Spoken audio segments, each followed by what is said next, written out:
Salut les amis, salam alaikum, j'espère que vous allez bien, que vous êtes en forme et en bonne santé. Content de vous retrouver les amis, et sans plus tarder, je vais vous donner la parole, Monsieur Cohen. Désolé pour ce contretemps technique, Monsieur Cohen. Bonsoir, bonsoir à tous. Oui, voilà, bon, ben, c'est la technique. Voilà, alors les amis, comme d'habitude, je vous invite à partager un maximum le live, les amis. Si vous avez envie de participer comme d'habitude et rester bien sûr sur la thématique et le sujet, nous allons évoquer bien sûr l'actualité de la semaine et cette loi qui a été adoptée, Monsieur Cohen, à la Knesset, au Parlement israélien, concernant la peine de mort. Monsieur Cohen, dernière chose avant de vous donner la parole, n'hésitez pas à soutenir la chaîne. Vous avez le petit lien bandeau en haut, s'il vous plaît, les amis. Allez, Monsieur Cohen, c'est à vous. Oui, donc le régime sioniste a franchi le pas symbolique, mais quand même un pas très important, c'est-à-dire il a prévu la peine de mort, mais il n'a pas prévu, par exemple en France, enfin bon, on abolit la peine de mort, mais dans les pays où elle existe, elle s'applique à des cas particuliers. C'est-à-dire, par exemple, l'assassinat avec préméditation, d'accord, enfin, je veux dire. Et là, la peine de mort en Israël s'applique aux Arabes uniquement. Si par exemple un Arabe commet un meurtre, il peut être condamné à mort. Mais si un Juif commet un meurtre, il ne sera pas condamné à mort. Donc déjà, vous voyez la différence flagrante.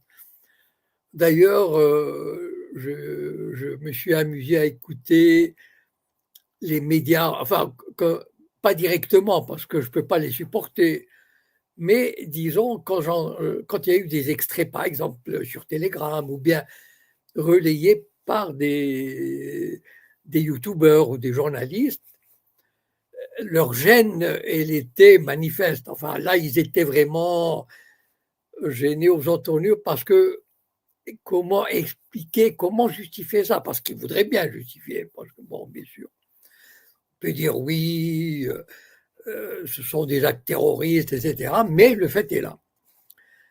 Et le fait est que c'est un pays qui n'a appliqué la peine de mort qu'une fois.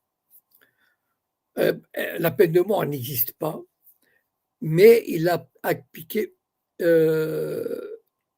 exceptionnellement à un dignitaire nazi qui a été kidnappé en Argentine, ramené en Israël et jugé et condamné à mort. Voilà. Et exécuté. Je crois qu'il était pendu. Et donc, la peine de mort sera par pendaison. D'ailleurs, on a vu, il y avait une vidéo. Ce qui est remarquable, tristement remarquable, c'est la joie des députés sionistes qui ont voté la loi. Ils sabraient le champagne, ils se congratulaient. D'ailleurs, j'ai montré une vidéo.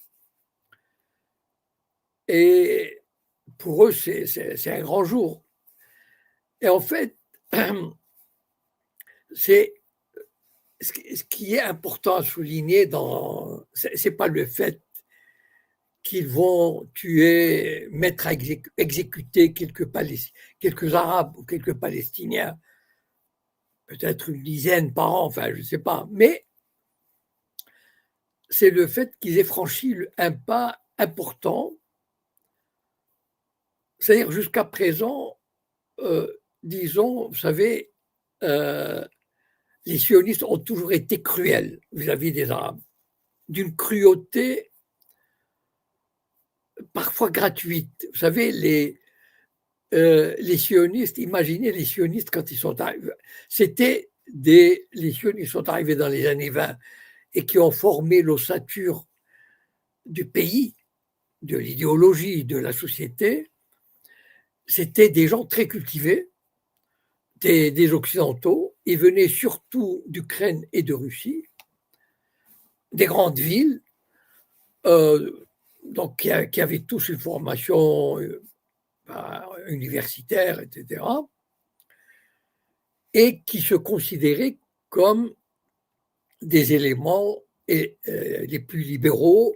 Effectivement, c'était des syndicalistes, des communistes, des socialistes, des intellectuels, etc. Et ils arrivent devant des populations indigènes qui, j'imagine, dans les années 20, en plus, c'était plutôt des traditionalistes, enfin des bergers, qui n'avaient peut-être probablement pas tous les conditions modernes d'existence. Ils n'avaient pas l'électricité, il y avait très peu de routes, probablement, etc. Très peu d'éducation. Et ils ont eu ce réflexe de colons occidentaux vis-à-vis des indigènes. Comme on a vu par exemple les Français, je les voyais au Maroc, les Français par rapport aux indigènes. Et d'ailleurs, curieusement, je ne sais pas, mais en tout cas, ce qui est amusant, c'est que les sionistes occidentalisés, évolués, modernistes, ils ont eu la même réaction vis-à-vis des Juifs marocains. Quand ils les ont vus arriver dans les années 50, ils se sont dit « Ouh là là, qu'est-ce qu'on a amené ?» On a amené des Arabes, quoi. Et ils les ont traités comme des Arabes, d'ailleurs.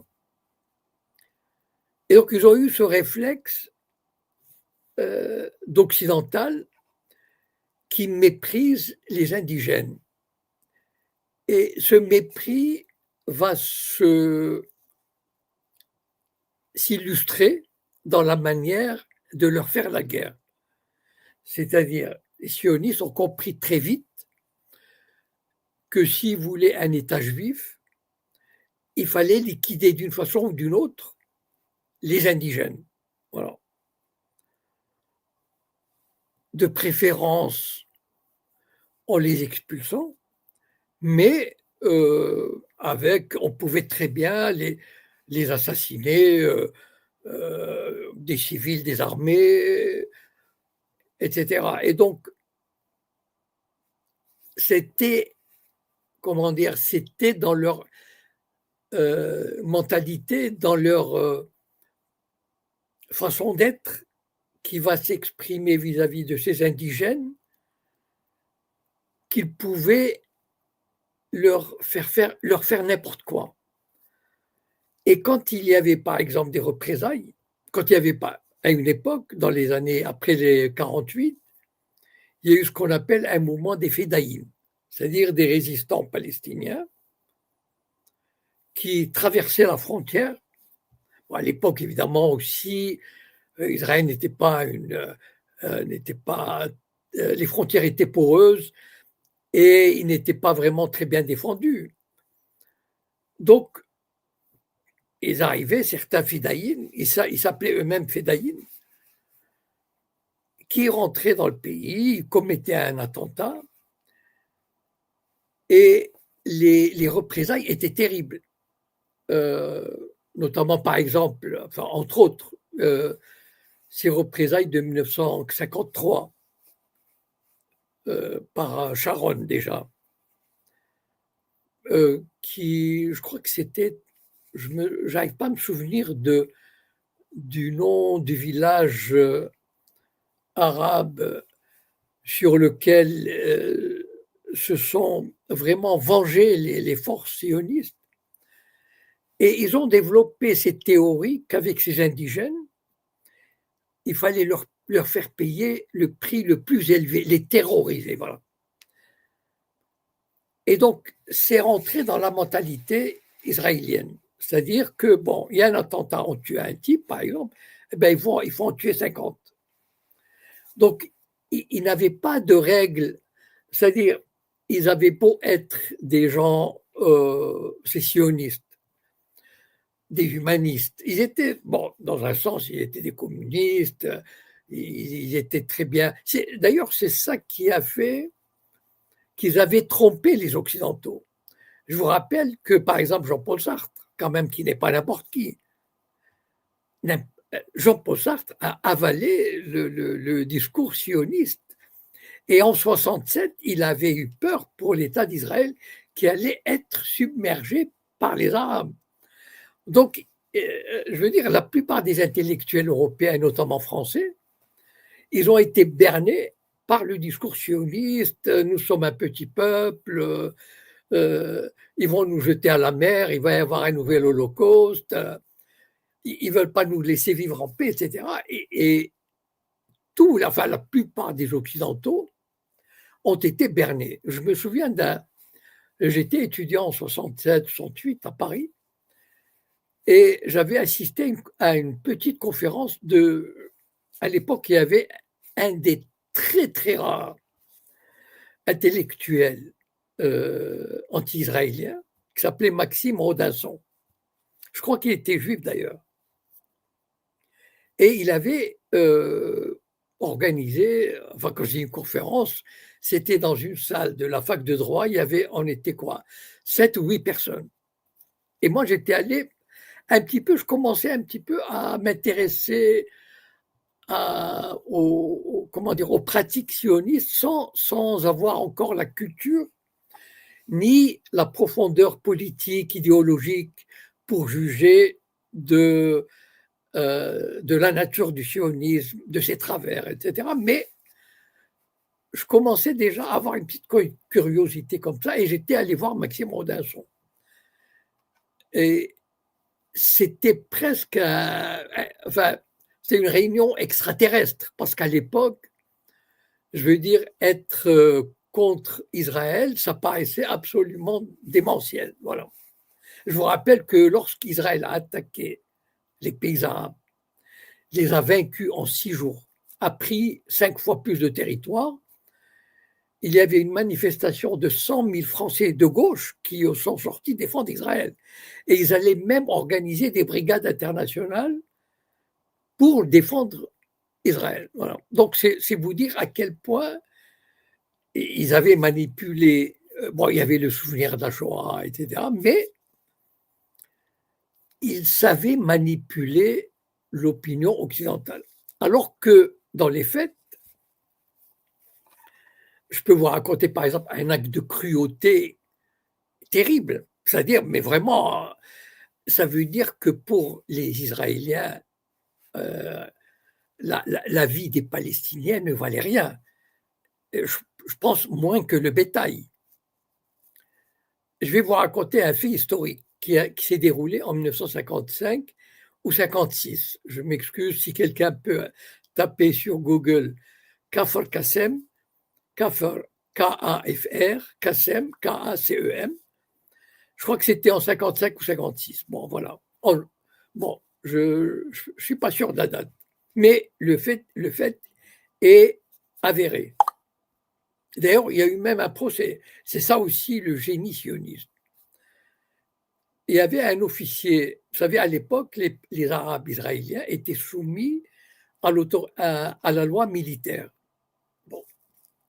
Et donc, il y avait un officier qui a dit, voilà, il a fait passer par haut-parleur, je ne sais pas quoi, que les Arabes, à l'époque, étaient soumis au couvre-feu. Tous les Arabes israéliens devaient rentrer chez eux à 18 heures, par exemple. Voilà, c'est comme ça. Et le régime militaire n'a été levé qu'en 1965. Et donc cet officier a fait passer, je ne sais pas comment, un ordre comme quoi le couvre-feu, au lieu d'être à 18 heures, il était à 15 heures. Je peux me tromper d'horaire, mais le fait est là, voilà. Or, il y avait des Palestiniens, des femmes, qui étaient allés dans les champs. Et ils n'ont pas entendu le changement. Et vers 17 heures, le coucher du soleil, ils rentraient tranquillement chez eux.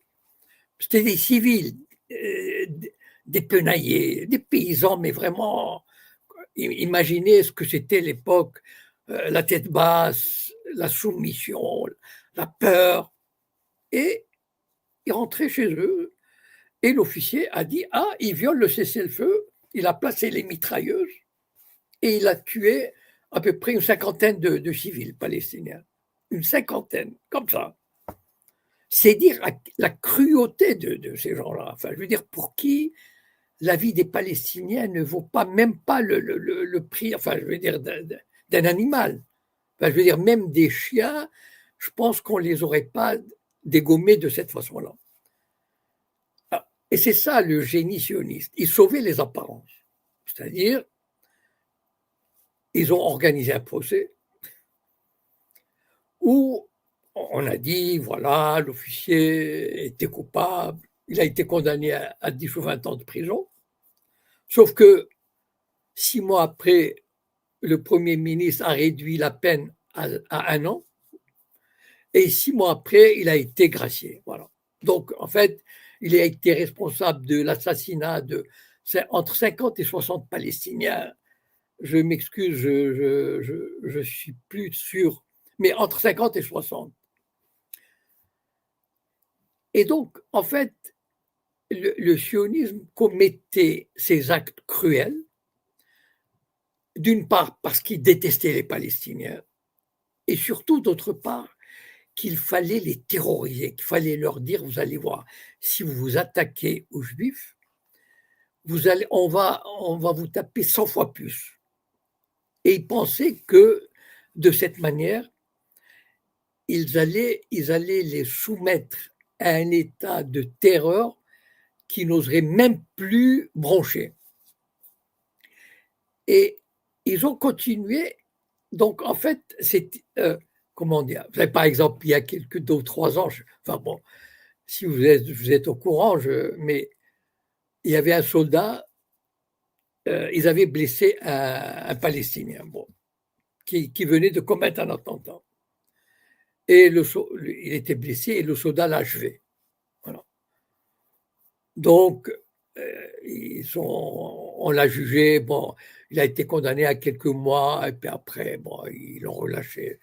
Mais ce que je veux dire par là, c'est que jusqu'à cette loi sur la peine de mort, le régime sioniste tentait de sauver les apparences. Parce que, bon, d'ailleurs, vis-à-vis de l'opinion mondiale, il y a quand même beaucoup de gens qui croient ou pas, la question n'est pas là, mais il y a toujours cette réputation d'Israël. Par exemple, pourquoi ils disent qu'ils ne reconnaissent pas la Cour pénale internationale? C'est-à-dire, ils sont contre toute justice internationale. Parce qu'ils se considèrent avoir un système judiciaire indépendant, libre, juste, etc. Ce qui est totalement faux. Mais ils maintiennent cette ambiguïté et cette illusion que c'est un pays, alors que, enfin bon, je n'ai pas le temps d'entrer dans pas mal d'autres détails, mais c'est un pays qui n'a aucun respect pour ses propres lois, s'agissant des Arabes, s'agissant des Palestiniens. S'agissant des autres, il n'y a pas de problème. La Cour suprême, elle est très légaliste, etc. Mais s'agissant des Arabes, là, on peut être certain qu'ils peuvent commettre les crimes les plus odieux sans remords. Bon, c'est dommage, j'ai pas le temps, mais il y a des trucs qui me viennent à l'esprit. Mais voilà l'état. Voilà, je voulais juste montrer un peu comment dire, comment on dit, le background, c'est-à-dire bon, je trouve pas le mot en français, c'est-à-dire le fond de l'affaire, c'est-à-dire pourquoi cette loi est un basculement très important. Parce que pour la première fois, on assume, voilà, on assume vouloir tuer, assassiner des Arabes qui ont certes commis quelque chose, un acte, mais on crée pour eux on fait une dérogation à la loi générale qui est valable pour tous. Et donc une loi spéciale pour les tuer. Alors que quand ils veulent les assassiner, vous savez, ils ont toutes sortes de moyens pour le faire. Ça montre quoi? Ça montre que finalement, la dérive vers le fascisme, c'est-à-dire ou le système totalitaire. C'est quoi un système totalitaire? C'est-à-dire qu'il n'y a plus de respect même de ses propres lois. Voilà. Et c'est la porte ouverte. Ça veut dire que, bon, je ne sais pas si la loi a été adoptée définitivement. Parce que en Israël, pour qu'une loi soit approuvée définitivement, il faut qu'elle passe 3 lectures. Je ne suis pas sûr qu'elle ait passé les 3 lectures. Il faudrait que je vérifie. Mais en tout cas, il est certain, elle est passée de toute façon avec une majorité très confortable. Voilà. Il y a vraiment l'état d'esprit du pays, c'est aucune pitié. D'ailleurs, enfin, bon, on a vu ce qu'ils ont fait à Gaza. Ils ont même fait des vidéos, ils se sont illustrés, ils se sont félicités d'assassiner des gamins, etc. Enfin, je veux dire, aujourd'hui, l'état d'esprit en Israël, c'est fini le temps où ils faisaient semblant quand même de résister à leur pulsion d'assassinat ouvert, assumé, etc. Aujourd'hui, ça va entrer dans la loi, c'est-à-dire on va assassiner légalement des opposants arabes ou palestiniens. Bon, ça va ajouter, bon, aujourd'hui, on a beau dire, mais enfin, il y a quand même des choses qui changent. À un moment donné, ça devient presque difficile de supporter Israël, d'autant plus qu'on accuse Israël d'être à l'origine de tout ce qui se passe aujourd'hui dans le Golfe. Est-ce que vous imaginez, enfin, je ne sais pas si vous, bon, j'imagine que vous vous intéressez un peu à l'actualité, mais au-delà du pétrole, intéressez-vous à ce qui se passe, par exemple, sur le plan des engrais, sur le plan du plastique.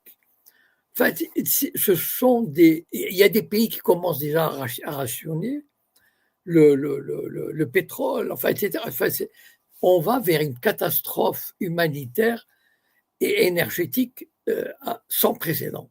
Et qui est responsable? Parce que bon, l'Amérique est intervenue sur ordre d'Israël. Bon, ça, même en Amérique, on le dit, on le répète, etc. Vous savez, par exemple, aujourd'hui, c'est hallucinant ce qui se passe aux États-Unis. Le Parti démocrate va réunir un comité pour discuter de l'influence des sionistes sur la politique étrangère américaine. C'est, enfin, il y a quelques mois, on aurait dit ça, on aurait dit, enfin, vous êtes complètement fou, c'est pas possible. Et ben voilà. Donc, et plus, c'est ça qui est terrible, c'est que le régime israélien s'enfonce de lui-même et dans son extrémisme, parce que, vous savez, il y a une logique, il y a une dynamique du fascisme, il y a une dynamique de la haine. À un moment donné, vous savez, par exemple, prenons le cas d'Algérie, un exemple typique. Avant 1954, la révolte des Algériens, enfin la révolte armée, bon, le régime apparaissait presque pacifique. Ceux qui regardaient des vidéos, etc., on avait l'air heureux. Les Algériens étaient à leur place, c'est-à-dire des indigènes soumis, obéissants, sans droit, etc. Et les Français, mais les Français avaient l'impression de vivre dans un pays magnifique, respectueux, harmonieux, etc. Mais à un moment donné, le rideau s'est déchiré et on a vu la réalité. Et là, c'est ce qui se passe et ça va aller de plus en plus vite. Pourquoi? Parce que ceux qui défendent, vous savez, ces sionistes de gauche, enfin, entre guillemets, en fait, qui défendaient un sionisme de façade.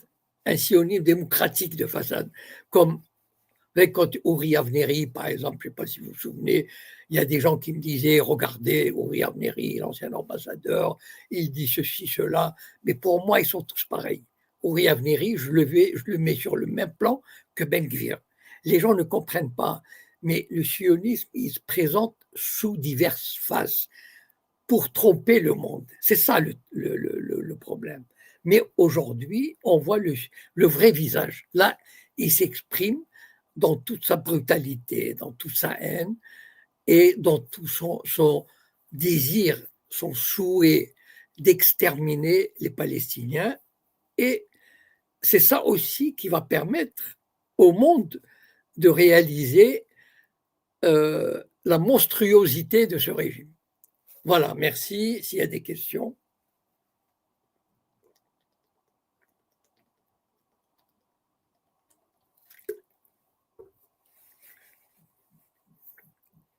Alors, Monsieur Cohen, vous m'entendez? Oui, oui.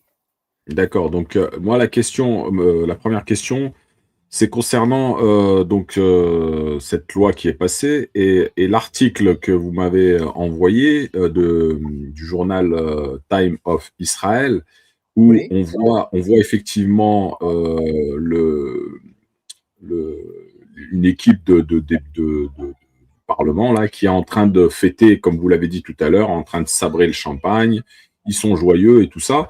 Mais il y a quelque chose que je remarque aussi dans cette image, c'est c'est que beaucoup d'entre eux oui, ont la kippa sur la tête.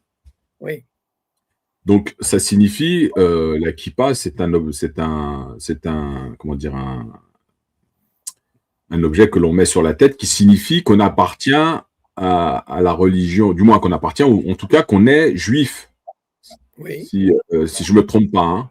oui, oui, Juste, donc voilà, donc ces personnes-là que l'on voit sur cette photo, donc sont juifs et sont contents puisqu'ils ont adopté euh, cette loi sur la peine de mort. Voilà. Donc moi, la question que je vous pose, Monsieur Cohen, est-ce qu'il y a un lien très clair et très précis entre ces personnes qui sont juifs et le sionisme aujourd'hui que vous dénoncez avec cette dérive meurtrière? Non, en fait, la question, c'est que si on avait montré une photo de la Knesset il y a 40 ans ou 50 ans, vous auriez vu 2 ou 3 personnes qui portent une kippa. Voilà. Aujourd'hui, il y a peut-être 40 sur 120. Voilà la différence. La kippa, ça montre quoi? C'est pas parce qu'on est juif. Netanyahou, enfin, se dit juif, mais Netanyahou n'a jamais porté la kippa. Enfin, il peut la porter dans des circonstances particulières. Mais un juif religieux, et en tout cas qui est pratiquant, très pratiquant, parce que la kippa, c'est qu'on est vraiment pratiquant, très pratiquant. Donc, il faut toujours se couvrir la tête. Ce n'est pas une question de kippa. On peut porter une casquette, on peut porter un chapeau, et on peut porter ou une kippa. Voilà. Et donc, si vous voulez, aujourd'hui, euh, le nombre, c'est ça l'évolution de la société israélienne, juive israélienne. C'est qu'il y a 50, 60 ans, moi, par exemple, dans les années 70, quand j'allais en Israël, je ne voyais pratiquement jamais un homme avec une kippa. Jamais. Pratiquement jamais. Sauf à moins d'aller dans un quartier religieux, mais vraiment à part, quelque part, etc., où on voyait des religieux. Voilà.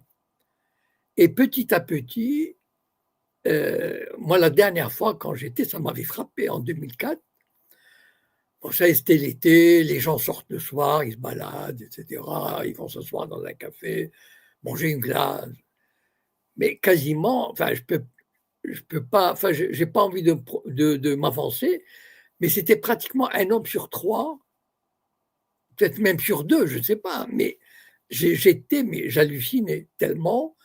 C'était pas des fanatiques, c'était pas comment dire, c'est pas des hommes habillés en noir comme les orthodoxes, comme certains membres de ma famille, par exemple, et toujours habillés en costume noir, été comme hiver, chemise blanche, etc. Non, c'était disons, des gens simples qui pouvaient être, je sais pas moi, comptables ou ingénieurs, mais qui marquaient leur,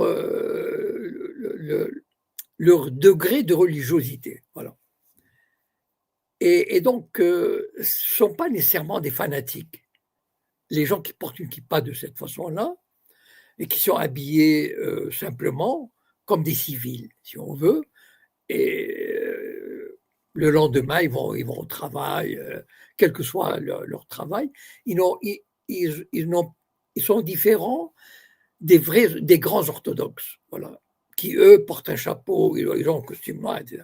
Mais ça montre à quel point la société israélienne évoluait vers une plus grande soumission, un plus grand respect de la religion, c'est-à-dire qu'une perte aussi, la religion en Israël signifie la perte des repères démocratiques.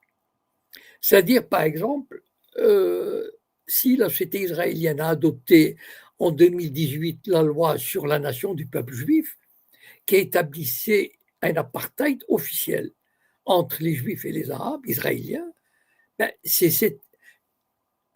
ça marque cette évolution. Et donc la kippa, c'est, comment dire, on peut l'avoir, c'est-à-dire quand on est habillé normalement, sans le cérémonial des grands religieux, des orthodoxes, c'est juste une manière de dire je me soumets à, enfin je respecte la religion, c'est un signe d'adhésion à la religion, voilà. Mais en même temps, c'est un changement dans la mentalité. Ça veut dire on est plus perméable à la discrimination, à l'apartheid, au mépris de l'autre, quel qu'il soit. Regardez d'ailleurs ce qu'ils font aux chrétiens en Israël en ce moment. Donc, voilà ce que je voulais dire sur la signification de la kippa.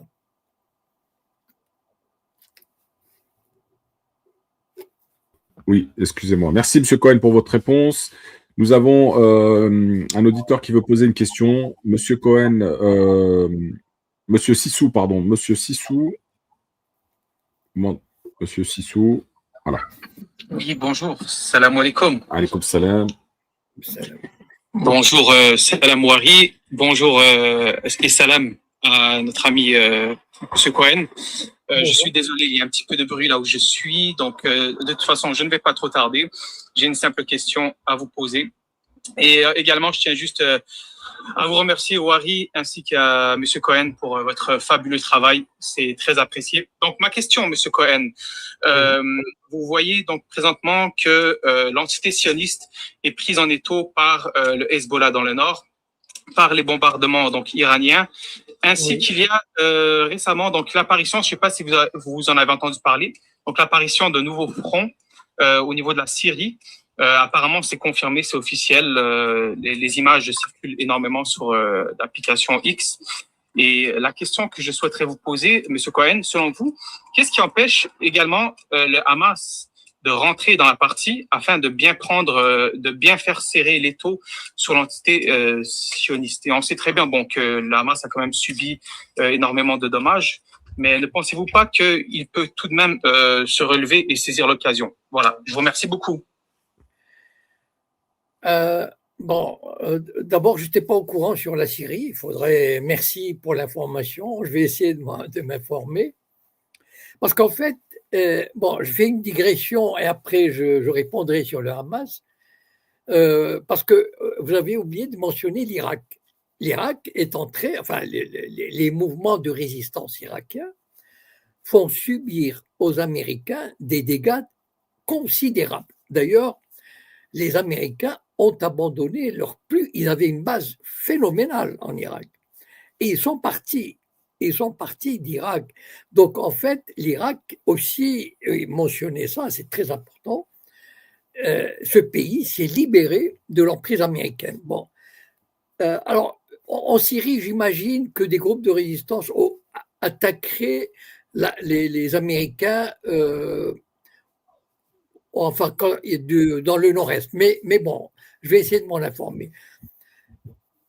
J'ai l'impression de toutes les façons que dans le monde arabe, il y a des réveils, des résurgences de mouvements arabes endormis, des mouvements de résistance ou des groupes qui prennent l'initiative d'attaquer les forces occidentales, soit les forces américaines, soit les forces israéliennes, soit les forces qui leur sont complices. Maintenant, concernant le Hamas, bon, d'abord, la façon de, vous savez comment le Hamas en général, avant l'invasion, il attaquait Israël avec des roquettes. Bon, c'était des roquettes, on le savait, c'était des roquettes artisanales qui étaient très facilement arrêtables. Alors, moi, je ne peux pas juger de l'état actuel des forces du Hamas, et il est probable que ces forces existent encore.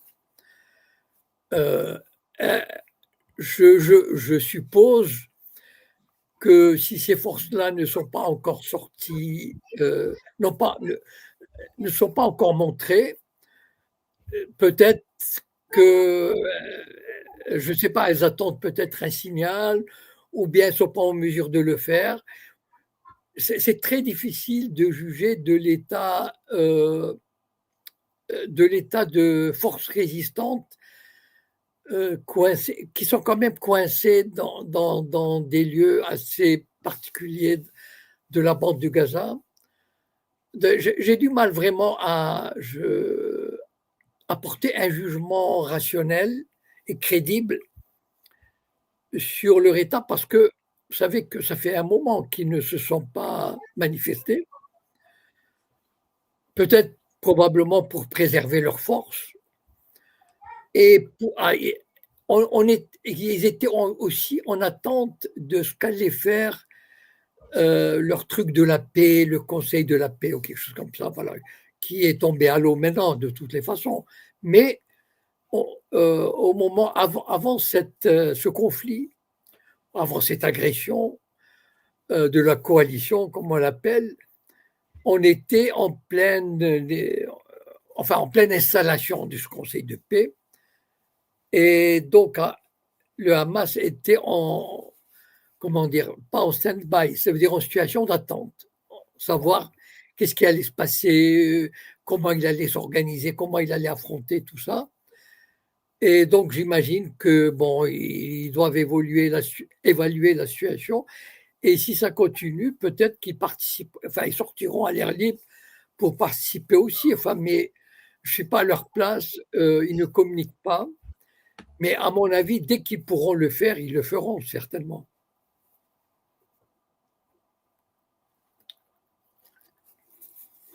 Alors, Monsieur Cohen, une autre question, mais du moins j'ai un autre intervenant, mais avant de lui donner la parole, je voudrais revenir, Monsieur Cohen, sur cette fameuse loi adoptée, encore une fois, et qui aura de graves conséquences si elle est réellement appliquée. L'ONU appelle donc Israël à abroger cette loi. Bon, quand on sait l'influence que peut avoir l'ONU sur la scène internationale, Oui. qu'est-ce que vous pouvez dire à ce sujet, sachant qu'il y a, d'après le haut fonctionnaire des Nations Unies, Monsieur Volker Turk, il parle de risque d'exécuter des innocents. Oui, bon, c'est pathétique ce genre de déclaration. C'est vraiment pathétique. C'est un aveu d'impuissance. Je veux dire, bon, un communiqué, qu'est-ce que ça fait un communiqué, franchement? Donc, d'abord, il n'aura aucun effet sur les Israéliens, qui ont un mépris total pour l'ONU et même pour les autres institutions internationales et pour la plupart des États. Non, moi je regrette que de grands pays comme la Russie, la Chine, certains pays européens ne, ne font pas preuve. Par exemple, la Chine, elle a des contrats de plusieurs milliards avec Israël.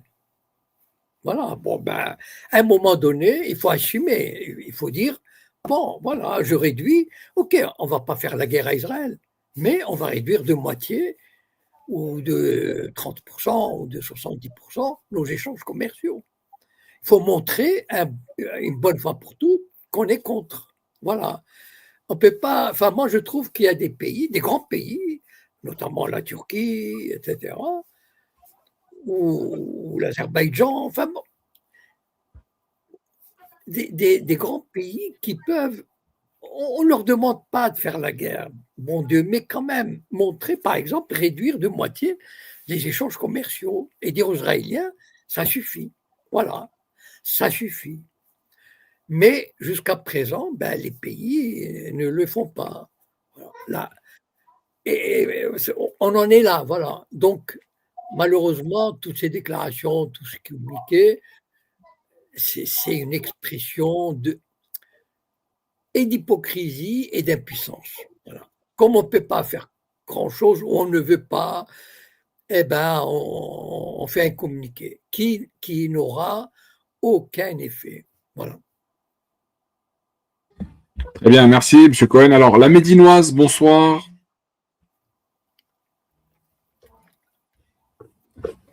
La Médinoise.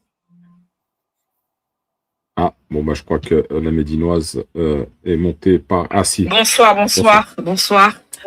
Attitude. Salam alaikum. Monsieur Cohen, bonsoir. Grâce à vous, ce soir, j'ai pu... Allô, vous me recevez? Oui, on vous reçoit. Allez-y. Oui, bon, je dis vraiment grâce à vous, j'ai pu comprendre plein de trucs, s'il faut dire, concernant la kippa et puis la position de certains juifs. Et puis, je voulais vous dire merci. Hein. C'était juste ça pour vous dire merci. Attitude, merci encore pour tout. Ça m'a permis de mieux comprendre. J'ai autour de moi des juifs, je comprenais pas la kippa et tout ce qui se passait, mais à travers cette plateforme, j'ai pu comprendre ce qui se passe. C'était juste pour lui dire merci. Merci beaucoup. Merci, Attitude. N'hésite pas. En tout cas, si tu as une question, n'hésite pas à faire la demande. Non, c'est l'heure de la salade. C'est pourquoi je m'arrête sur ça. Ok, je t'en prie. Merci. Ok, allez, je vous... Hop là. Excuse-moi. Alors, Monsieur Cohen, attends, excuse-moi. Voilà. Monsieur Cohen, donc, nous allons continuer sur cette question. J'avais une question, effectivement, sur... Donc, il y a eu cette loi qui a été adoptée, encore une fois, et quelques jours auparavant, je ne sais pas si... je suppose que vous avez vu, il y a un membre du cabinet, je crois, de Netanyahou qui a qualifié, je ne sais plus qui, là, de député marocain, de babouin ou quelque chose comme ça. Oui. Voilà, vous avez vu passer cette information. Comment il y a des choses qui soient dites comme ça publiquement, hein, et qu'il n'y ait aucune répercussion et qu'il n'y ait surtout aucune réaction, parce que j'ai pas vu beaucoup de réactions du côté marocain. Du côté marocain, non. En fait, vous savez, ce racisme-là, bon, quand les Juifs marocains sont arrivés en Israël dans les années 50, ils ont été traités de tous les noms. Bon, je ne vais pas vous les répéter ici, mais vous savez, on les a affublés d'un surnom, c'est Marocco Sakin, c'est-à-dire, Sakin, ça veut dire, en arabe et en hébreu, c'est la même signification, ça veut dire le couteau. Et Marocco, c'est Maroc, donc c'est le Marocain avec un couteau entre les dents. Voilà, à peu près la signification. C'est dire dans quelle estime les sionistes prenaient les juifs marocains. Enfin, je veux dire, pour eux, c'était des barbares. Bon. Et moi, j'ai assisté à ce racisme dans les années 70.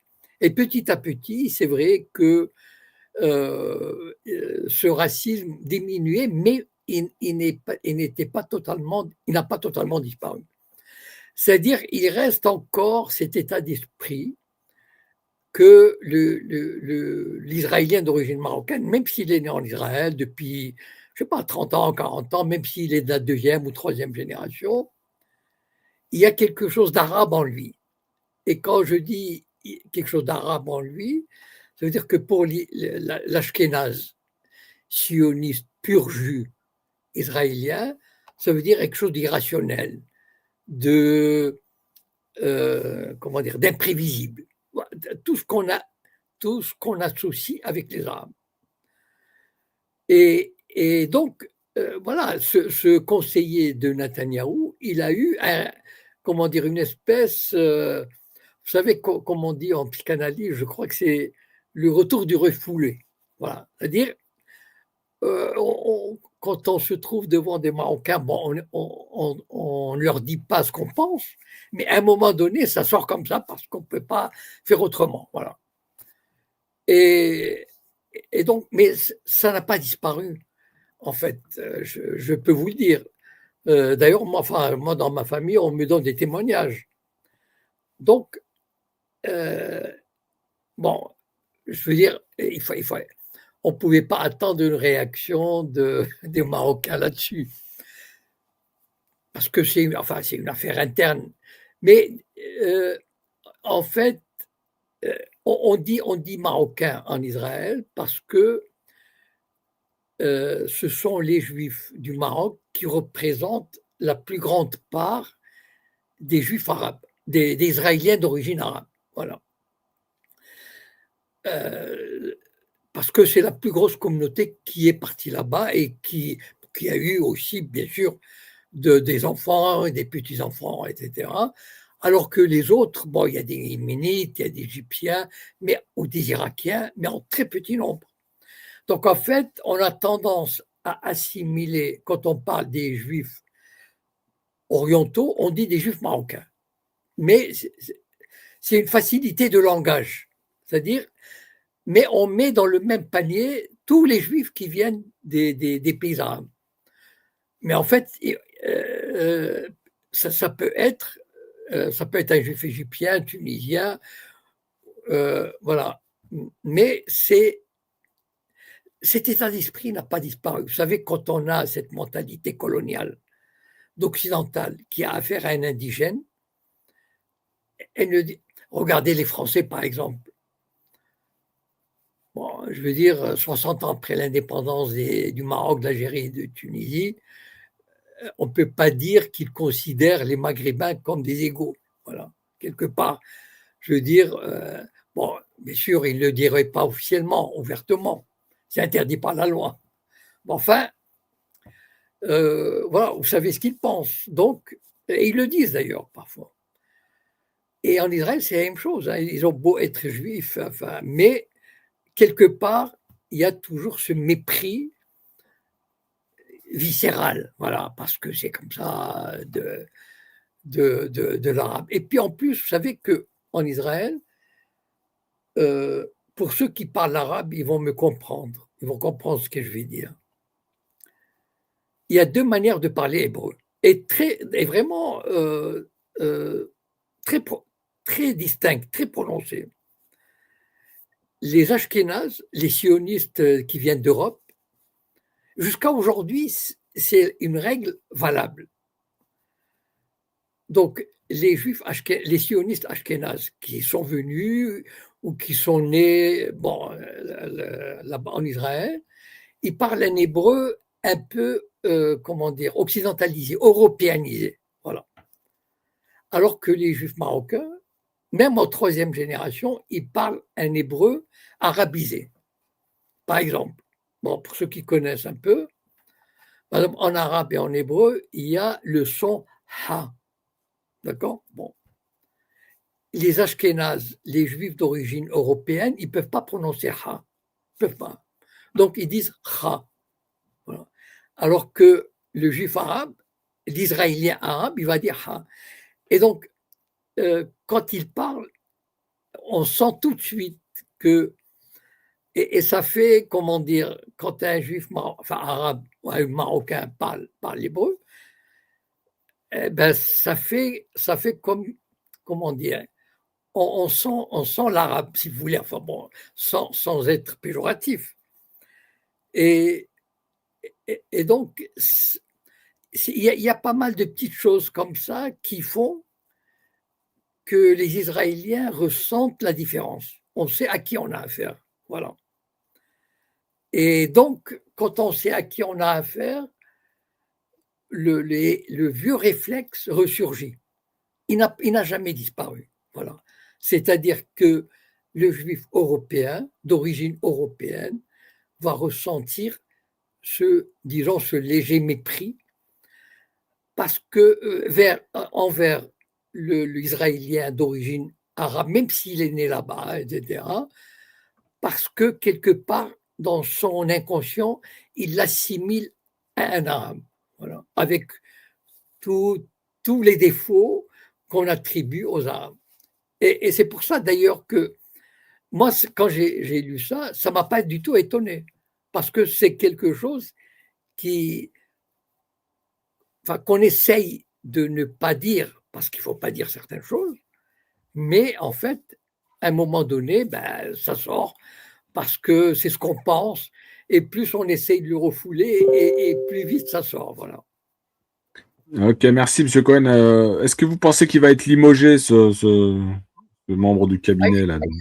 Il a démissionné. Ah, il a démissionné. Oui, non, parce que c'est trop flagrant. Parce qu'on ne peut pas faire autrement. Enfin, il ne pouvait pas faire autrement que de démissionner. Parce que, bon, voilà.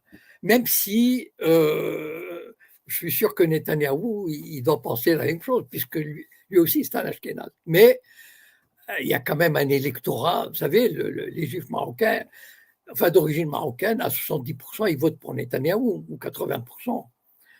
Donc, il ne peut pas. Netanyahou, vis-à-vis de ses électeurs juifs d'origine marocaine, il ne peut pas pardonner un tel affront. Voilà. Très bien, merci. Madej. Oui, bonsoir Altitude, bonsoir Monsieur Cohen. Je vous suis sur des réseaux, sur des quotidiens souvent, et je vous écoute. Moi, je suis d'origine algérienne. Oui. Et vous êtes un juif du Maroc. Je vous dis, moi, je suis de la génération de l'indépendance, pendant l'indépendance, la guerre, la révolution algérienne. Et vous avez parlé des juifs marocains, majoritairement, qui sont partis en Israël. Alors que eux, ils avaient aucune animosité de la part de Hassan II, le roi. Parce que la raison, je ne sais pas pourquoi ils sont partis. Alors que en Algérie, je vous dis que mon père, je suis de confession musulmane, il avait un ami très intime de confession juive, à Sidi Bel Abbès, et que il est resté jusqu'en 1964. Et à un moment donné, il a dit à mon père qu'il pouvait pas, il avait une boucherie cachère, il pouvait pas rester. Mon père, il lui a dit, pourquoi tu pars? Parce que là, tu es intégré, t'as pas eu de menace et personne ne te... Et il lui a dit qu'il avait des menaces. Ils l'ont menacé pour quitter l'Algérie. Qui l'a menacé? Qui l'a menacé? Bah, écoutez, moi, j'avais 7 ans à l'époque. En 62, j'avais 7 ans. Et il venait de temps en temps, il discutait, il prenait un thé avec mon père. Et la menace, j'ai jamais su. Madej, essaye d'être concis, s'il te plaît, et d'aller droit au but. Merci. La menace, il l'a eu, pas des Algériens, pas du FLN, au contraire, il était intégré parce qu'il a participé indirectement à la révolution algérienne. Donc, il avait sa place. Mais c'était à l'époque, en 62, c'était la valise ou le cercueil. Il y avait de l'OS, et l'OS, il y avait beaucoup d'agents du Mossad dans l'OS. Et M. Cohen, Est-ce que M. Cohen confirme? Est-ce que M. Cohen confirme? M. Cohen? C'est un peu compliqué. Bon, disons qu'il y avait certaines complicités. Bon, mais c'est un sujet. Bon, quelle est la question en fait? La question, vous avez dit pourquoi les Juifs algériens, à l'époque, ils ont eu en 56 un appel du FLN, qu'ils étaient considérés comme des Algériens, et que de rejoindre la révolution algérienne. Et beaucoup par peur, ou certains, je reconnais, comme un certain Timsit, Alain Guétour, qui ont participé à la révolution algérienne et qui sont morts aussi, l'arme à la main, pour l'Algérie. Mais d'autres, ils sont partis. Pourquoi ils sont partis? Pourquoi ils n'ont pas participé? Alors qu'ils étaient Algériens avant les colons. Parce que les Juifs, c'est pas vrai, ils sont venus. Madeg, ok, on a compris. Oui. On va voir si M. Cohen il va tenter de répondre. Donc la question, c'est pourquoi certains Juifs sont restés et ont été résistants, on va dire algériens à l'époque, et d'autres, beaucoup d'autres, sont partis. Alors qu'ils n'avaient rien à se reprocher. Est-ce qu'il a terminé Est-ce que notre auditeur a terminé? Oui, c'est ça, M. Cohen, c'est ça sa question. C'est pourquoi certains sont restés et pourquoi d'autres ont fui alors qu'ils n'avaient rien à se reprocher. Bon, en gros, la situation des Juifs algériens était la suivante, à la différence des Juifs marocains. Les Juifs marocains, pratiquement, même pas 1%, 99% étaient de nationalité marocaine. C'est très important. Il n'y avait même pas 1% qui était français ou espagnol. Bon. En Algérie, c'est différent. C'est-à-dire, les Juifs algériens avaient bénéficié de la nationalité française dès 1870. Donc, ils sont allés à l'école française. Et ils avaient des boulots, des jobs de fonctionnaires, etc., de toutes sortes, des privilèges attribués aux Français, qui étaient les colons, qui étaient les maîtres. Et donc, si vous voulez, la plupart des Juifs, enfin en tout cas j'imagine une grande majorité de Juifs algériens, se sont peu à peu, entre 1870 et 1950, beaucoup se sont identifiés à la France. Et donc, ils ont réagi à la manière française, c'est-à-dire comme des colons qui, au moment de l'indépendance, ne sentaient pas une fibre algérienne. Voilà. Et donc, ils sont partis. Par contre, il y a eu quand même pas mal qui avaient gardé cette espèce d'algérianité, c'est-à-dire ils aimaient la musique arabe. Par exemple, l'oncle d'Enrico Macias était un grand violoniste, mais de musique arabe. Il y avait des grands chanteurs algériens, juifs, comme Lili Boniche, ou bien, comment elle s'appelle, bon, j'ai oublié le nom. Donc, qui chantait en arabe. Donc, si vous voulez, les Juifs algériens étaient en même temps, ils étaient attirés par cette culture française. Ils bénéficiaient malgré eux, qu'ils le veuillent ou non. Ils allaient à l'école française, donc ils adoptaient la langue, la vision occidentale, mais en même temps, beaucoup d'entre eux restaient algériens dans le sens, avaient aimé cette culture arabe, c'est-à-dire la musique, la nourriture, les rapports, etc. Et donc, au moment de l'indépendance, eh ben, voilà, la grande partie qui était francisée, ou même si elle n'était pas francisée, mais ils avaient peut-être. Il y avait aussi, c'est pour ça que quand il a parlé du Mossad, il est évident que le Mossad était en Algérie très actif. Il y a eu même des attentats anti-juifs qu'on avait attribués à l'époque au Mossad pour faire croire aux Juifs que leur place n'était pas en Algérie. Et donc, il y avait beaucoup de Juifs qui ont eu peur. Voilà. Mais il y a eu quand même, je ne connais pas le chiffre, même, mais une petite, ou peut-être une minorité assez substantielle de Juifs qui ont tenu quand même à rester en Algérie et qui ont adopté la nationalité algérienne. Mais c'est vrai que, voilà, pour les raisons que j'ai dites, la majorité des Juifs, même s'ils sentaient, je ne sais pas, prenons le cas par exemple d'Enrico Macias, c'est un exemple assez représentatif. Son oncle était un grand violoniste de musique arabe, andalouse. Voilà. Et donc, il était attaché. Enfin, vous savez, moi, j'ai rencontré Enrico Macias, enfin, j'ai rencontré, quand j'étais à Montréal, mais ça, c'est un autre chapitre. Vous savez, les Juifs marocains, comme ils étaient opprimés en Israël, dans les années 50, ils avaient créé le mouvement des Panthères Noires, voilà, à l'image des Panthères Noires américains, les Noirs, d'accord. Et il y avait, en 112, 113, il y avait des Panthères Noires qui étaient venus à Montréal pour obtenir de l'aide, du soutien, des financements, etc. Et ils avaient organisé une soirée.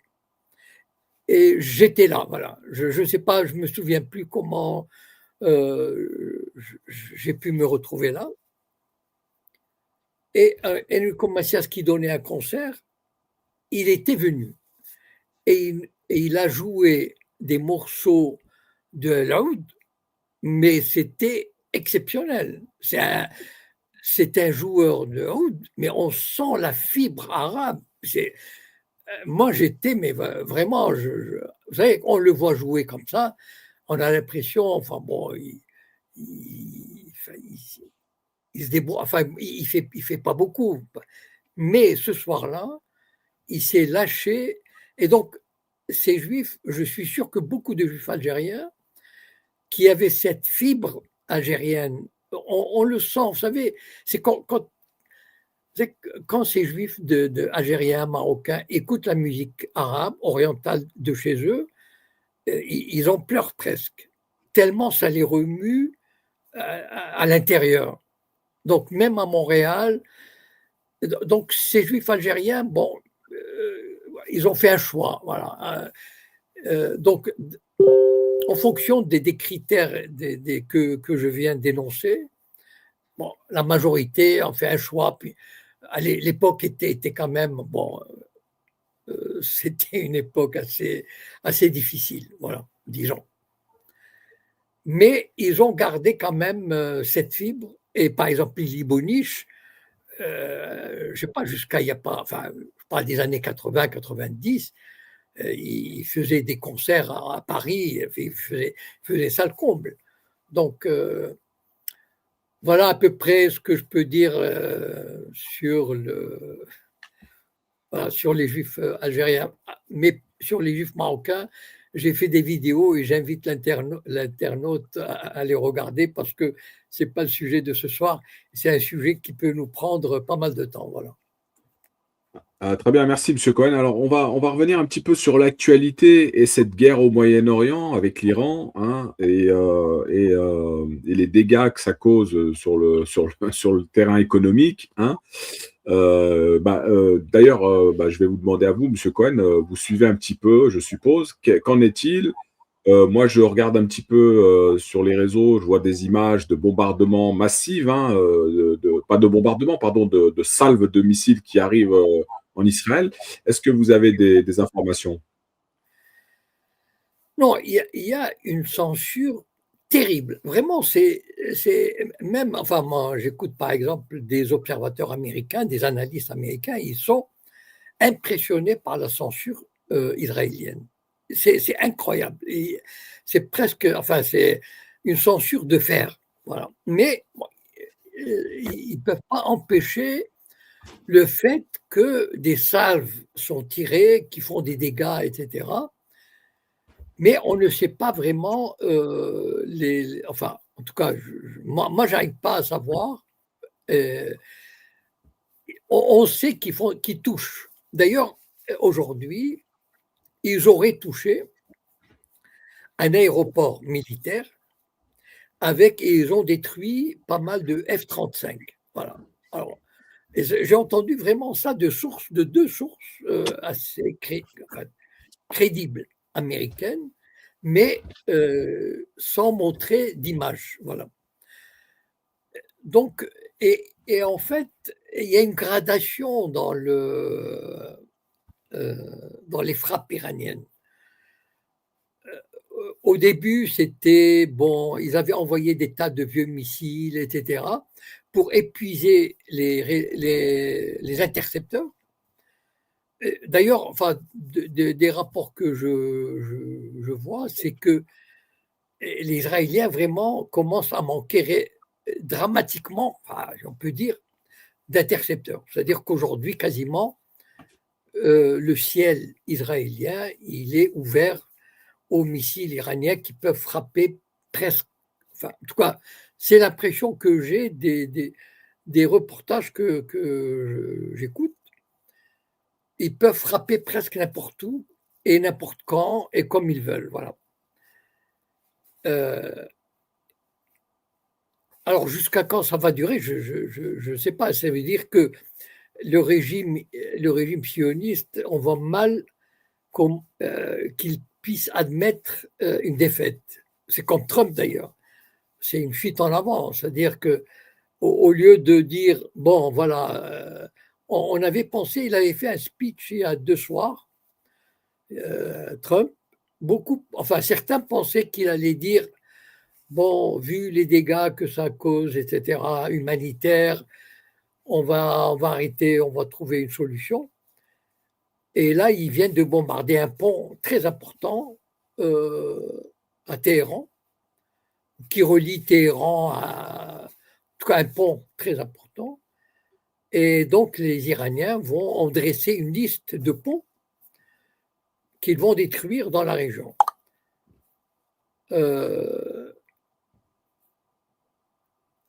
C'est terrible cette dynamique parce que, bon, les Iraniens sont obligés, bien sûr, ils subissent des dommages, mais ils peuvent frapper, mais ils frappent, évidemment, ils frappent les intérêts américains. Voilà. Et jusqu'à présent, j'ai l'impression, à part le Qatar qui avait fait, je ne sais pas si vous avez eu vent de cette nouvelle, le Qatar, apparemment, c'est une nouvelle sûre, il aurait fait récupérer à l'Iran 6 milliards de dollars qui étaient détenus par les banques américaines. Bon. Mais quelques jours après, le Qatar, il n'a pas. Enfin, jusqu'à présent, il n'y a aucun pays du Golfe qui s'est retourné contre les Américains. Voilà. Et qui aurait dit à l'Iran, voilà, bon, moi, je suis contre l'Amérique, je ferme l'ambassade américaine, je romps les contrats avec l'Amérique, etc. À ce moment-là, l'Iran n'aura plus à le frapper parce que l'Iran leur dit, voilà, moi je frappe, je n'ai rien contre vous, mais je frappe les intérêts américains, je ne peux pas faire autrement que de frapper les intérêts américains qui sont sur votre sol. Voilà. Et donc, je pense, enfin en tout cas, vu comme c'est, ben, l'engrenage est en train de s'étendre, mais à un moment donné, je ne sais pas, il va peut-être y avoir une réaction internationale parce que c'est dramatique ce qui se passe, ce qui va se passer. Parce que même si ça s'arrête, les dégâts vont être terrifiants sur l'économie mondiale, sur la nourriture, sur l'eau. Enfin, c'est vraiment dramatique. Mais malheureusement, enfin, Trump, il est pris dans un engrenage. En plus, il est pris dans un engrenage idéologique chrétien. Ça veut dire, on a l'impression, je ne sais pas si vous avez vu cette vidéo, je l'ai postée il y a un jour, hier, je crois. où Paula White, la responsable de la foi à la Maison-Blanche, elle était en train de comparer Trump quasiment à Jésus. Elle lui dit, on vous a trahi et vous allez renaître dans 3 jours, etc. Les Américains se sont enfoncés dans un délire chrétien. On se croirait revenu au temps des croisades. Il y avait le ministre de la guerre qui... Enfin, c'est hallucinant comment ce pays est en train de dériver. Donc, voilà où on en est. Est-ce qu'il y a une possibilité que ça s'arrête? Je crois pas pour le moment. Parce qu'en plus, les Israéliens ne voudront jamais admettre, à un moment donné, il faudra bien qu'ils l'admettent. S'ils arrivent à détruire un aéroport avec des F-35, ça veut dire qu'ils peuvent frapper où ils veulent, comme ils veulent, etc. Et bon, malgré la censure, malgré leur arrogance et tout, parce qu'en fait, l'Iran maintenant, elle inclut dans ces conditions pour arrêter, elle inclut le Liban. Ça veut dire, elle dit, moi, un cessez-le-feu doit inclure, en dehors des conditions que l'Iran pose, c'est-à-dire le départ des Américains de tout le Moyen-Orient. D'ailleurs, il y a 2 jours, l'Iran a publié une liste. Et d'ailleurs, l'Iran a déjà bombardé un site Amazon dans un des pays du Golfe. Voilà. Bon. Donc, il va commencer à frapper tous ces intérêts américains, style Amazon, Oracle, etc. Donc, alors, M. Cohen, juste avant de donner la parole à Aaron qui nous a rejoint, est-ce qu'il y a une possibilité d'intervention de l'ONU et comment dirais-je, par rapport à ce blocage du détroit d'Ormuz, puisque aujourd'hui c'est ça qui bloque un petit peu et qui fait monter le prix du baril et qui a des conséquences lourdes aujourd'hui sur les économies de beaucoup de pays dépendants de ce gaz et ce pétrole.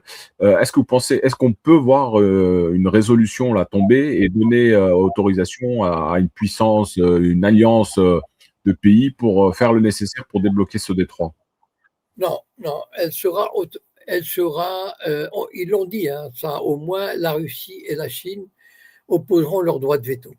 Donc il n'y aura pas de résolution. Vous savez, les Russes se sont fait avoir pour la Libye parce qu'ils n'avaient pas opposé leur veto. Enfin bon, ils les ont embrouillés.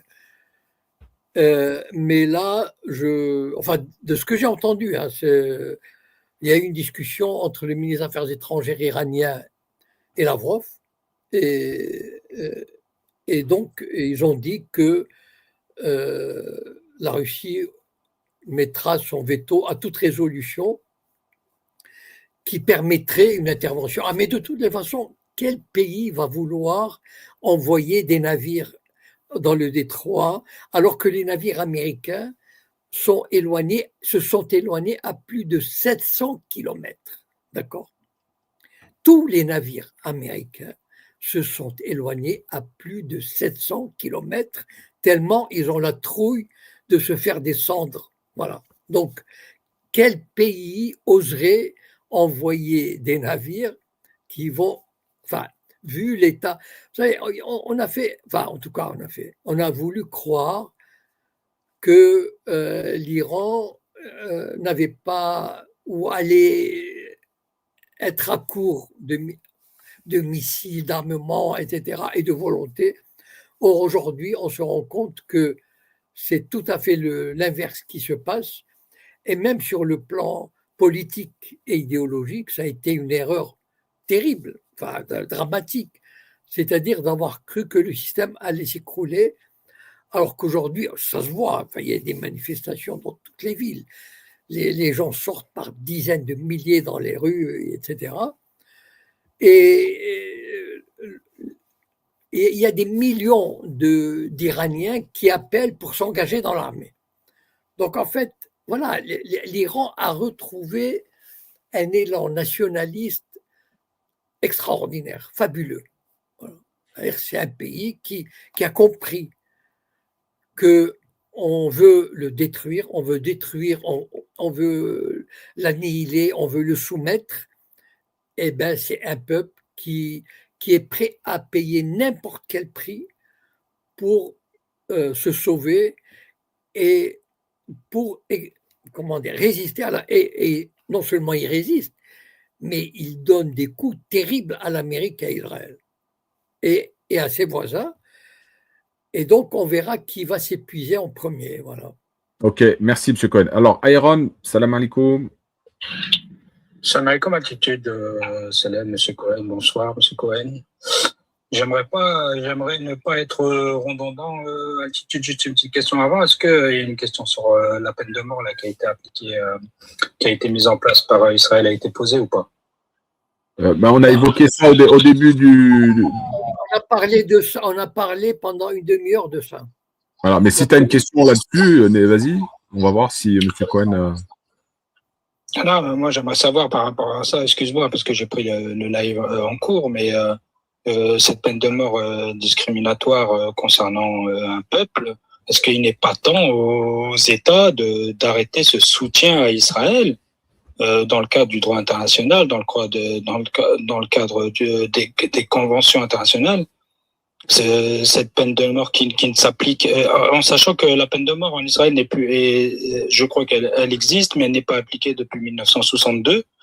Mais là, on se doute qu'ils vont bien l'appliquer et la mettre en place, parce qu'elle ne s'applique qu'à un peuple et qu'à une catégorie de la population. Est-ce qu'il n'est pas temps de tous ces pays qui soutiennent Israël de commencer à se retirer? Est-ce que vous pensez que ça peut être la limite? Je sais que le génocide est encore pire, mais est-ce que ça peut être la limite, la frontière qui, ça y est dépassée? Alors, M. Cohen, allez-y, vous avez l'air un peu perplexe, mais on vous laisse répondre. Non, c'est pas ça, cher correspondant. On a évoqué cette question presque pendant, je ne sais pas, de 30 minutes, 35 minutes. Donc, voilà, si vous voulez bien réécouter l'émission, parce que... Bon, non, mais excusez-moi, je réécouterai l'émission, il n'y a pas de souci. Voilà. Si vous avez déjà répondu, excusez-moi et excuse-moi, altitude. Il n'y a pas de souci. Il n'y a pas de souci, mais voilà, on a vraiment... Enfin, ça a été la première moitié de l'émission et ça, voilà. Très bien. Tu as peut-être une autre question, non, Iron? Oui, est-ce que, à votre avis, et bien sûr, je sais que vous n'êtes pas un médium, mais est-ce que cette guerre va s'arrêter du jour au lendemain, ou est-ce que vraiment ils attendent ils veulent remplacer le pouvoir en Iran, ou est-ce que quel est le but final de cette guerre? Personne ne le sait. Je crois que même Trump ne le sait pas. Mais quel est votre avis? Est-ce que vraiment le but c'est de remplacer le pouvoir, ou est-ce que vous pensez qu'ils vont se retirer comme en Irak et laisser tomber? Non, remplacer le pouvoir en Iran, ça fait longtemps qu'ils ont oublié ça. Voilà. Ça a été un échec, même s'ils ne le reconnaissent pas, mais c'est un échec cuisant. Donc maintenant, le problème pour eux, pour Israël et l'Amérique, c'est comment se retirer sans perdre la face. Voilà, c'est ça le problème pour eux. Ils auraient bien voulu, l'Amérique a tenté d'obtenir un cessez-le-feu, d'arrêter, voilà. Mais bon, les Iraniens, ils savent très bien qu'un cessez-le-feu, ça veut dire que ça va permettre à l'Amérique et à Israël de revenir dans 6 mois ou 1 an. Donc, ils l'ont dit. Donc, les Iraniens, aujourd'hui, c'est fini. Ils ont joué le jeu pendant des années. Ce que j'ai d'ailleurs regretté, je l'ai dit publiquement, je ne comprenais pas pourquoi les Iraniens se laissaient avoir à chaque fois. Mais cette fois-ci, ce sont eux qui posent leurs conditions. Comment dire, le rapport a changé. Avant, c'était l'Amérique qui posait ses conditions. Elle disait le nucléaire, les missiles, etc. Aujourd'hui, c'est l'Iran qui dit « Ah, on arrête, mais à condition que vous quittiez le Moyen-Orient, que le détroit d'Ormuz, nous en sommes les maîtres et on fera ce qu'on voudra, et que vous nous donniez des réparations, etc. » Donc, en fait, c'est l'humiliation de l'Amérique et d'Israël qui se profile. Voilà. Mais et comment ces deux pays essayent de sortir de ce guêpier, mais ils se retrouvent devant un Iran déterminé qui ne croit plus.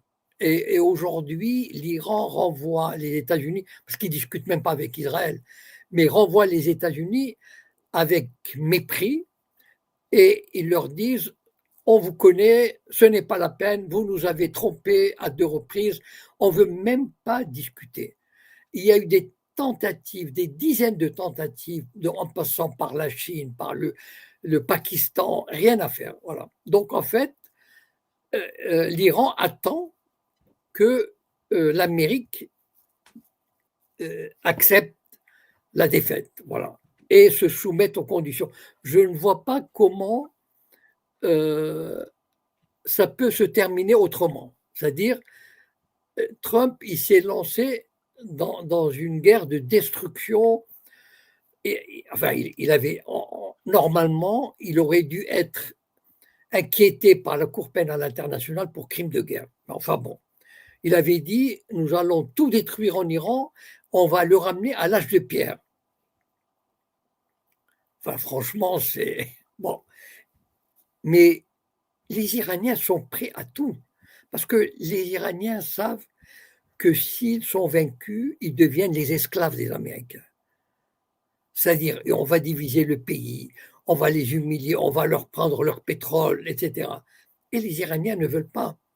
L'Iran est un pays fier, est un pays avec une civilisation vieille de plusieurs millénaires, et il est prêt, et il l'a montré. Il montre une résilience fantastique qui fait l'admiration du monde entier, enfin, en tout cas du Sud global. Et en dehors je ne vois pas pourquoi l'Iran s'arrêterait, d'autant plus que tout le monde reconnaît qu'aujourd'hui, les cartes sont entre les mains de l'Iran. Voilà, l'Iran, il dit: vous nous avez lancé dans cette guerre, on ira jusqu'au bout, même si le monde entier doit en souffrir, ce n'est pas notre responsabilité. C'est la responsabilité de l'Amérique, c'est la responsabilité d'Israël, adressez-vous à eux. Voilà. Nous posons nos conditions pour qu'on ne nous attaque plus. C'est fini. Le temps où on nous berçait d'illusions, on va suspendre les sanctions, on va faire ceci, Non, c'est fini tout ça. Vous vous retirez du Moyen-Orient, le détroit d'Ormuz est à nous, on fait ce qu'on veut, vous payez des réparations. Si vous ne voulez pas, on continue. Vous continuez à détruire, eh bien nous détruirons aussi. Voilà où on en est. Et à un moment donné, je pense que, enfin, moi, c'est mon intuition, si vous voulez, il va falloir que le monde se soumette aux exigences iraniennes. Voilà. Très bien. Merci, M. Cohen. Alors, on va bientôt arriver au terme de cette chronique. Il y a, comme on a évoqué, bien sûr, les conséquences de cette guerre, c'est vraiment sur le plan économique. Et donc, le Brent qui est monté à plus de $100, il a fini, je crois, à $110. Et aujourd'hui, non, alors aujourd'hui, je ne sais pas, mais hier en tout cas. Et du coup, forte augmentation pour le consommateur en France et un peu partout dans le monde, dans des pays qui dépendent de l'importation ou voilà. Monsieur Cohen, moi la question c'est concernant la situation et les conséquences de cette guerre au Maroc. Il y a un impact très important sur le prix du gasoil à la pompe. Nous avons vu que depuis l'intervention, depuis l'agression au 1er février, 15 jours plus tard, il y a eu une première augmentation du prix du gasoil à la pompe. 15 jours suivants, de nouveau une augmentation.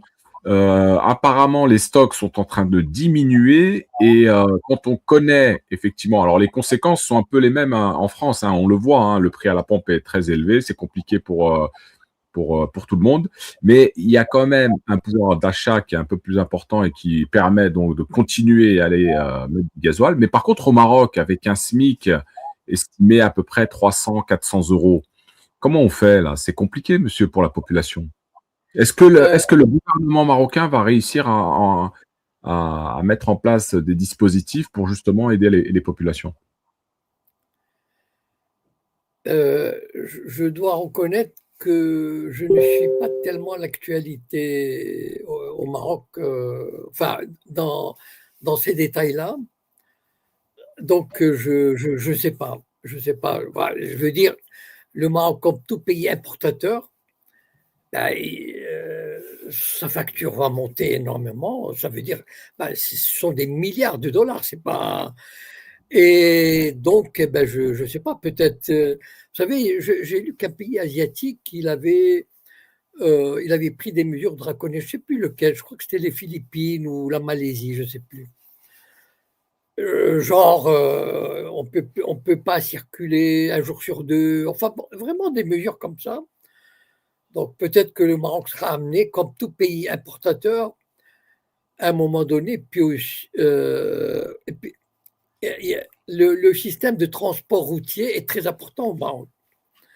C'est-à-dire le transport des marchandises, par exemple. Parce que ce n'est pas seulement les voitures individuelles, c'est les transports des marchandises. Et puis, bon, c'est un pays qui s'est agrandi, donc, enfin, je l'ai dit avec humour, mais imaginez de Tanger au sud, je ne sais pas, c'est une distance de 2000 km, 2500 km, enfin, si je ne me trompe pas, quelque chose comme ça. Donc, vous savez, quand on roule au Maroc, on est impressionné par ces files de camions parce que tout est transporté par l'énergie, la nourriture, les exportations, il faut qu'ils aillent jusqu'au port, etc. Et ça, j'imagine, ça va poser un problème assez grave. Enfin, mais je ne sais pas comment ils vont faire ça.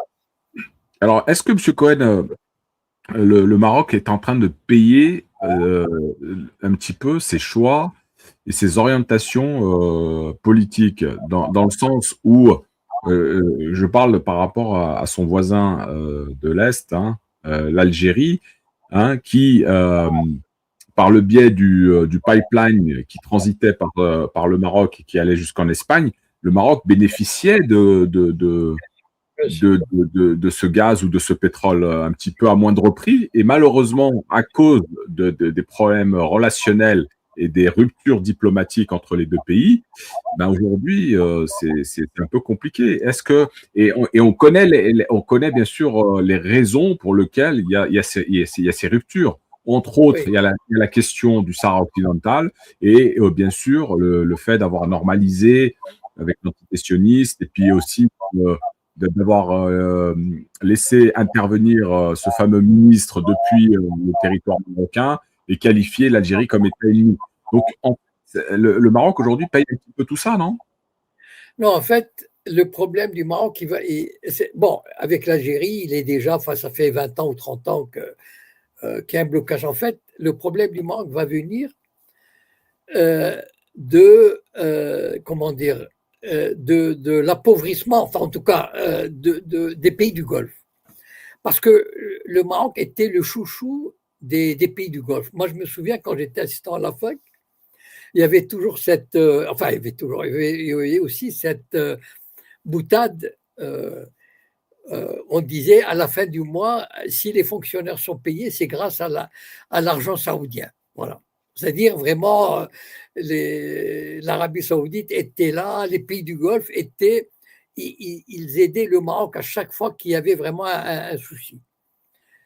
Et donc, le Maroc comptait énormément sur l'Arabie saoudite et tout. Bon, il y avait des convergences d'intérêts, de vision politique, etc.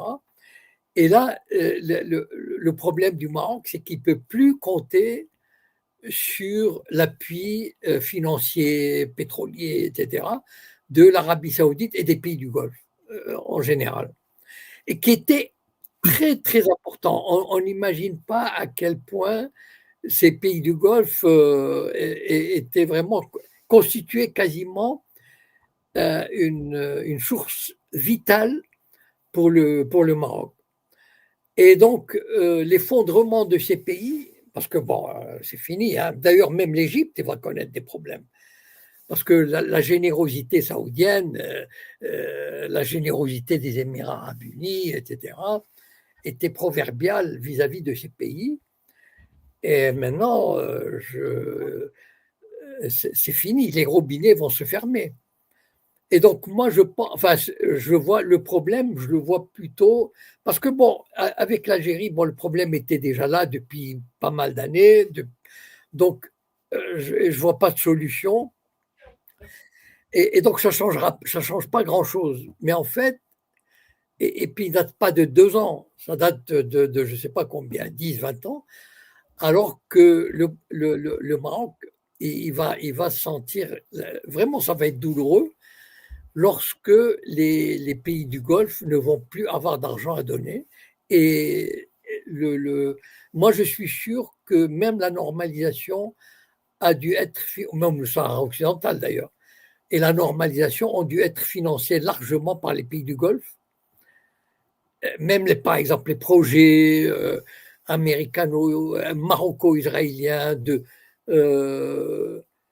développement du Sahara, ou bien, par exemple, d'armement. Il y a énormément. Vous savez, par exemple, le Maroc, il devait construire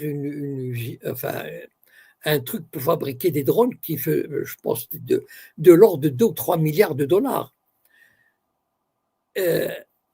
Certainement, d'où venait le financement.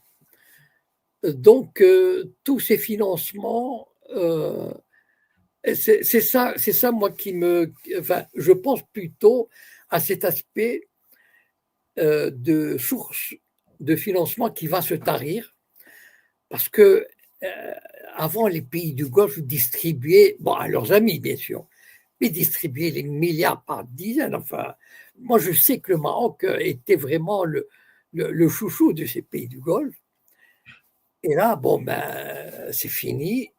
Et le problème, à mon avis, il va venir de là, voilà. Alors, est-ce que M. Cohen, avant de conclure, est-ce que le Maroc va se relever de ce triple chaos que vient de prendre le pays, hein, les terribles inondations du début d'année qui ont posé énormément de problèmes sur l'économie? Non, mais c'est une réalité, M. Cohen. Il y a eu des problèmes d'inondations très, très graves dans le pays qui ont bloqué un petit peu grande partie du territoire. Et d'ailleurs, pour l'acheminement de l'énergie et tout ça.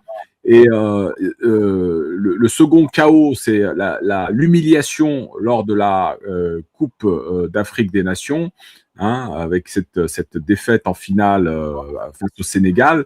Et aujourd'hui, ce choc pétrolier qui est un nouveau chaos. Et est-ce que vous pensez que le Maroc résistera à cette terrible vague de chaos? Je pense, enfin, ça dépend de l'évolution du conflit au Moyen-Orient. Voilà. C'est-à-dire, si le conflit dure et s'aggrave, là, à ce moment-là, c'est-à-dire chaque jour qui passe ou chaque semaine qui passe, ça sera de plus en difficile pour le Maroc, parce que, comme j'ai dit tout à l'heure, l'Arabie saoudite constituait une source de revenus exceptionnelle pour le Maroc, et sur tous les plans d'ailleurs.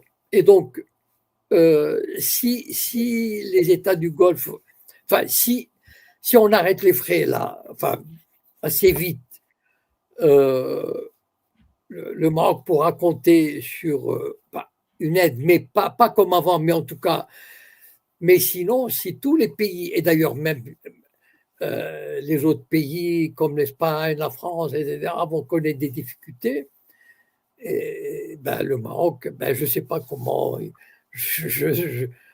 Moi, je sais. Bon, c'est-à-dire, il y a des pays qui vont traverser des périodes difficiles. Voilà. Donc, réduction, enfin, je ne sais pas, voilà. C'est difficile de projeter sur un. Parce que la situation peut ou s'aggraver et durer longtemps, ou s'arrêter. Donc, mais c'est sûr que ça aura un impact difficile. Voilà. Très bien. Alors, il y a M. Iron qui est avec nous, qui aura une dernière question pour vous, M. Cohen. Ouais, c'est la dernière. Hein. Oui, la dernière. Merci Altitude. Est-ce que vous pensez que suite à cette guerre, USA, Israël, Iran, et cette accointance que tous ces monarchies, ces pays arabes, Maroc, Arabie Saoudite, est-ce que vous pensez que, selon votre intuition, est-ce que vous pensez qu'une chute de ces régimes est possible? Ah oui, même, enfin, soit il y aurait une chute, c'est-à-dire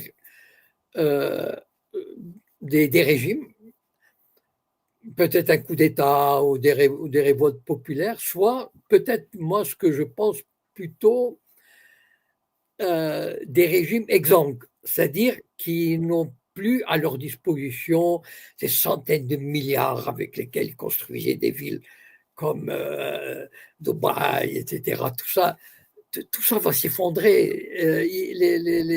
Les investissements vont partir.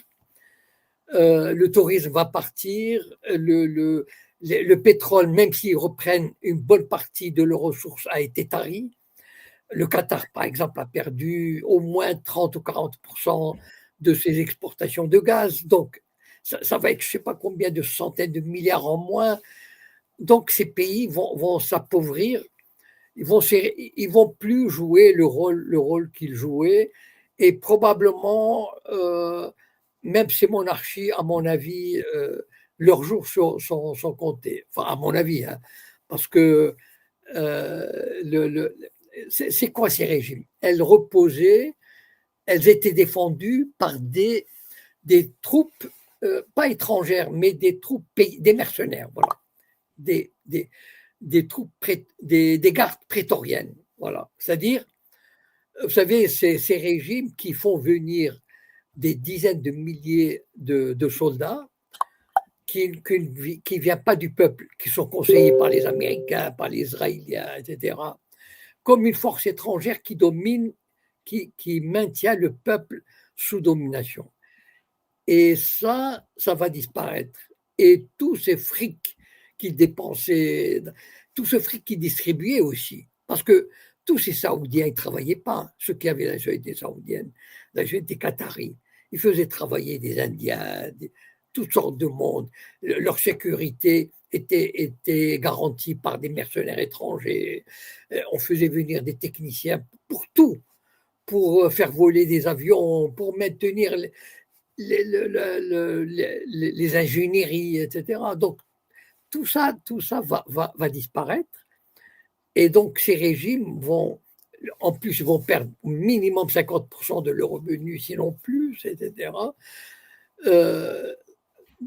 Ça va devenir vraiment, ils vont retourner au statut de petit pays plutôt pauvre, enfin pauvre peut-être pas, mais vraiment, ils seront réduits au silence. C'est-à-dire, par exemple, on n'entendra plus parler de MBZ et MBS. Ils vont apprendre l'humilité, voilà. Ils vont revenir à un niveau qui correspond à leur véritable force politique, stratégique dans la région, voilà. Et à la merci peut-être de n'importe quelle aventure, un Daesh par exemple, enfin des groupes comme Daesh, etc. Voilà. Bon. Très bien. Merci, M. Cohen, pour votre calme et votre disponibilité, encore une fois. Donc, on s'arrangera pour la semaine prochaine, on trouvera un autre créneau, n'est-ce pas, que le vendredi? Effectivement, oui, j'ai pris note, il n'y a pas de souci. Très bien. Alors, bonne soirée à tous et à la prochaine. Merci, M. Cohen. Au revoir. Au revoir. Les amis, que la paix soit sur vous et sur vos amis et sur vos proches. Les amis, on se donne rendez-vous demain à 20h30 sur la question du Sahara occidental. Je reçois un élu de la République, M. Salim Djellab, et nous allons parler de l'évolution de la situation concernant le Sahara occidental depuis la résolution 2797, les différentes réunions qui ont eu lieu au mois de février et mars, nous ferons un point de tout ça. Donc, rendez-vous demain à 20h30. Que la paix soit sur vous. Et n'hésitez pas, bien sûr, comme d'habitude, à vous abonner à la chaîne Attitude sur YouTube pour revoir les émissions en rediff. Que la paix soit sur vous. Salam alaikum.